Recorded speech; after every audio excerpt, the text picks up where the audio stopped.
Puji nama Tuhan. Bapak Ibu Saudara yang dikasihi Tuhan, hari ini kita kembali akan merenungkan firman Tuhan. Dengan saya mau beri tema sikap ketika menghadapi ketidakpastian. Di hari-hari ini ada begitu banyak keadaan yang membuat kita bingung. Kadang-kadang juga membuat kita merasa serba salah. Hal itu mungkin dikarenakan kita terus-menerus berada di rumah, sehingga kita tidak bisa kemana-mana, bahkan seolah-olah tertahan ataupun bosan, resah, dan hal lainnya yang berkecamuk dalam hati kita. Satu hal yang perlu kita ingat, ada satu hal yang kita hadapi hari-hari ini, yaitu ketidakpastian. Tidak ada yang pasti dalam hidup ini. Misalnya berapa lama pandemi COVID-19 ini akan selesai. Belum lagi ditambah dengan masalah-masalah yang lain seperti krisis ekonomi, PHK, politik, sosial, dan lain-lainnya. Dan kondisi ini sangat membuat umat Tuhan bertanya-tanya, di manakah Tuhan? Dalam firman Tuhan, Yakobus 4 ayat 13-14. Jadi sekarang hai kamu yang berkata hari ini atau besok kami berangkat ke kota Anu, dan di sana kami akan tinggal setahun dan berdagang serta mendapat untung.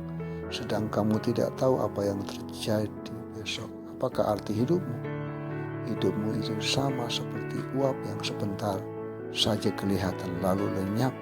Kita harus ingat, kita tidak bisa tahu dan mengendalikan segala sesuatu. Apa yang akan terjadi besok dan yang terjadi hari ini. Kita harus belajar untuk berserah dan mengandalkan Tuhan. Hari ini kita belajar bagaimana sikap menghadapi ketidakpastian yang terjadi di dalam hidup kita. Tuhan mengajarkan kita untuk berserah dan berharap. Artinya kita harus mempercayakan hidup kita saat ini dan masa depan kita kepada Tuhan. Berserah itu artinya sejak awal ketika ada persoalan, kita berserah kepadanya.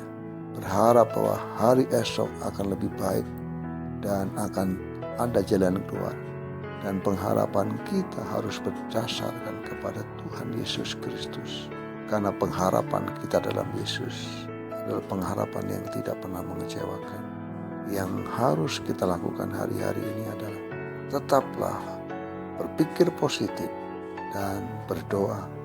Di tengah-tengah ketidakpastian, justru kita harus terus berdoa dan selalu berpikir positif dan benar. Karena lewat doa kita akan melihat Tuhan terus memberikan kekuatan buat kita di tengah-tengah ketidakpastian yang harus kita hadapi. Karena ketidakpastian ditambah keraguan pasti akan menimbulkan kegagalan atau kehancuran dalam hidup kita. Tetapi ketika di tengah-tengah ketidakpastian, kita tetap memiliki iman, kita tetap memiliki pengharapan. Itu akan membuat hidup kita berkemenangan dan kita akan mengalami terobosan di dalam hidup ini. Mari umat Tuhan, di tengah-tengah ketidakpastian, mari belajarlah untuk mempercayakan hidup kita kepadanya. Tetap berserah dan mengandalkan Dia. Tuhan Yesus memberkati.